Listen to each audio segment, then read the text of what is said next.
clinicien, je suis hématologue, c'est-à-dire qu'on s'occupe des maladies du sang, de la moelle osseuse, et en particulier des maladies malignes.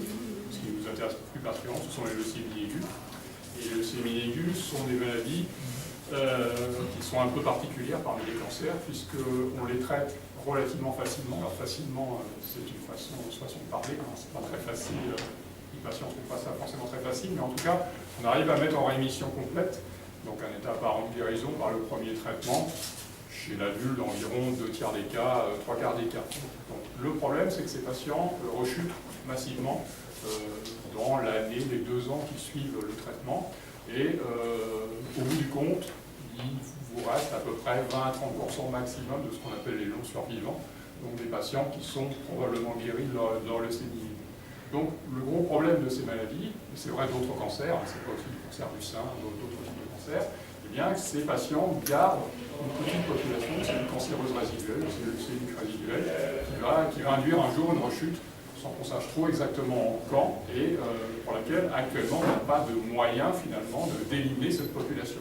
Soit elle a disparu, les patients ne rechutent pas, soit elle est contrôlée à vitam aeternam, les patients ne rechutent pas non plus, soit un jour, le plus souvent malheureusement, il n'y a plus de rechutes.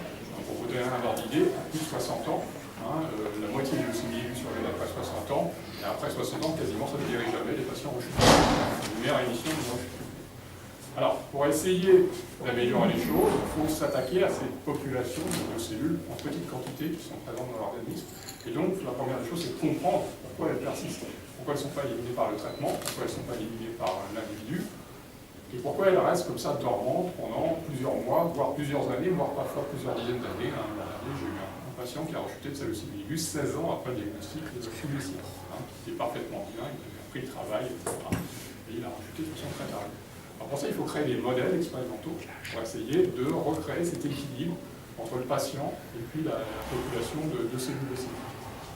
Alors, pour essayer de comprendre les facteurs qui vont justement leur permettre de persister, on a un outil extrêmement important, c'est la modification du génome de l'ADN de ces cellules. Puisque ces cellules, comme toutes cellule cancéreuses, ces cellules leucémiques comportent des mutations. Ces mutations, elles vont s'accroître, se multiplier au cours de cette période de rémission. Et donc, pour comprendre ces phénomènes, eh bien, il faut recréer ces mutations au laboratoire pour voir quels sont les types de gènes qui interviennent sur cet équilibre à long terme. Alors, pour modifier les gènes ADN d'une cellule, on a introduit du matériel génétique étranger. Alors, ça peut être par des virus, c'est un peu compliqué. On a d'autres technologies qui nous permettent d'introduire ce qu'on appelle des plasmides, c'est de l'ADN en forme circulaire qui vient de bactéries, dans laquelle on a introduit un gène humain qui nous intéresse, une mutation, etc. Mais la première chose, c'est d'arriver à le faire rentrer.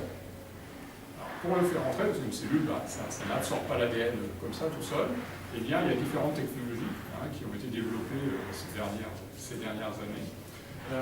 Il y a une technologie extrêmement intéressante qui s'appelle la nucléoflexion, eh bien, où on fait passer un courant électrique dans les cellules, un courant électrique très très particulier qui va permettre de créer des pores, des petits trous dans la surface des cellules, mais des trous qu'on appelle des nanopores, c'est vraiment des trous extrêmement petits qui vont durer quelques nanosecondes, très très peu de temps, mais qui suffisent à laisser l'ADN rentrer dans la cellule.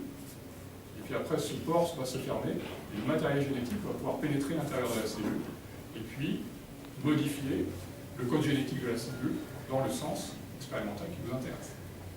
Et de cette façon, on va pouvoir influer sur le fonctionnement de la cellule, et puis voir si un gène, par exemple, eh bien, il va contrôler la division de la cellule. Si elle ne se divise pas, mais qu'elle reste, elle va survivre longtemps.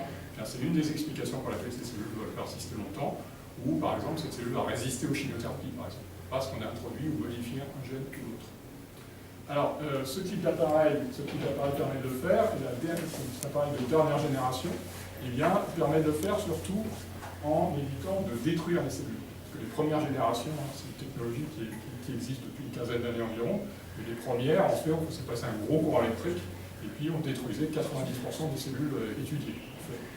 Aujourd'hui, on arrive à des efficacités beaucoup plus importantes, avec au contraire 90% des cellules qui survivent. Or, le type de cellules qu'on utilise pour nos expérimentations est de plus en plus fragile. Je m'explique. Au départ, on travaillait sur ce qu'on appelle des lignées cellulaires. Les lignées cellulaires, ce sont des cellules cancéreuses qu'on a mis en culture et qui sont mis à proliférer de façon indéfinie. Ce sont des outils, donc c'est très utile, hein, c'est un matériel de base, mais ça ne reflète plus tellement ce qui se passe dans le cancer chez l'homme, en fait. Puisque après des mois, voire des années de culture, eh bien, ces cellules, elles évoluent, elles se modifient, elles sont très différentes. Donc maintenant, il faut essayer de travailler sur des matériels provenant directement des patients. Hein. En gros, le patient arrive avec une leucémie dans le service, on collecte les leucémies, on les met en culture au laboratoire directement, et puis l'idéal, ça serait de modifier effectivement leur matériel génétique pour étudier les fonctions qu'on souhaite étudier. Et pour ça, ce sont des cellules qui sont beaucoup plus fragiles, il nous faut ce type d'équipement qui permet effectivement de façon soft, en fait, d'introduire le matériel génétique dans la cellule. Alors, un autre élément important aussi, c'est que depuis 2 ans, il y a une révolution considérable dans la modification du matériel génétique, qu'on appelle en anglais le genome editing, qui est arrivé. Jusqu'ici, hein, ce qu'on appelle la modification génétique, hein, les OGM, en fait, ça consistait de façon très grossière à faire rentrer un morceau d'ADN étranger dans une cellule, et puis ça va se mettre un peu n'importe où dans le génome d'une cellule, dans l'ADN d'une cellule.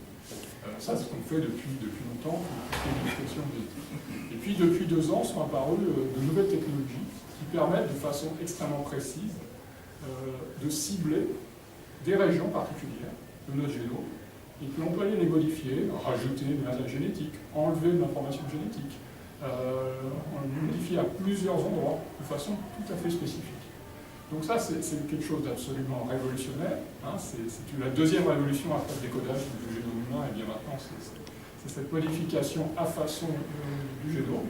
Ça a des conséquences sur la recherche cognitive, c'est-à-dire pour comprendre finalement les cancers, puisqu'on va, là, on va cibler les régions qu'on veut étudier beaucoup plus facilement, on va être beaucoup plus efficace. Mais par ailleurs, ça annonce une révolution thérapeutique considérable, puisque jusqu'ici, les protocoles de thérapie génique consistaient à introduire du matériel génétique un peu au hasard. Alors avec un peu de chance, ça se mettait dans des endroits où il n'y avait pas de problème dans l'ADN. Mais il y a eu des accidents, il y a eu des problèmes avec, par exemple, des virus qui se sont introduits, qui se sont insérés dans des régions du génome qui induisaient une prolifération des cellules et déclenchaient des leucémies, c'est arrivé. Avec ces nouvelles technologies de génome éditing, on va pouvoir cibler des régions d'intérêt. Imaginons quelqu'un qui a une mucoviscidose, par exemple, eh bien, on ira cibler la mutation provoquant la mucoviscidose et pas d'autres régions dans le génome. Alors pour ça, effectivement, ça c'est ce qu'on espère faire un jour.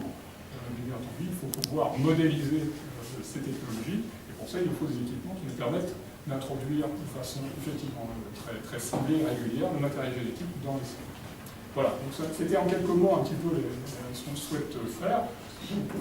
J'en profite pour remercier tous les soutiens qui participent au financement de cet appareil, parce que il faut savoir que nos budgets, vous le savez, dans les acteurs recherche sont loin d'être florissants, en particulier les financements publics qui sont plutôt, qui ne sont pas vraiment florissants, qui couvrent et de loin plus maintenant nos frais de fonctionnement, obligés d'une part d'obtenir des contrats, mais aussi, et notamment pour des équipements, en particulier des équipements de haute technologie de taille intermédiaire, eh bien, on est directement dépendant de l'effort des donateurs. Hein, sans les donateurs et sans vos associations, et puis le mécénat par AXA, par exemple.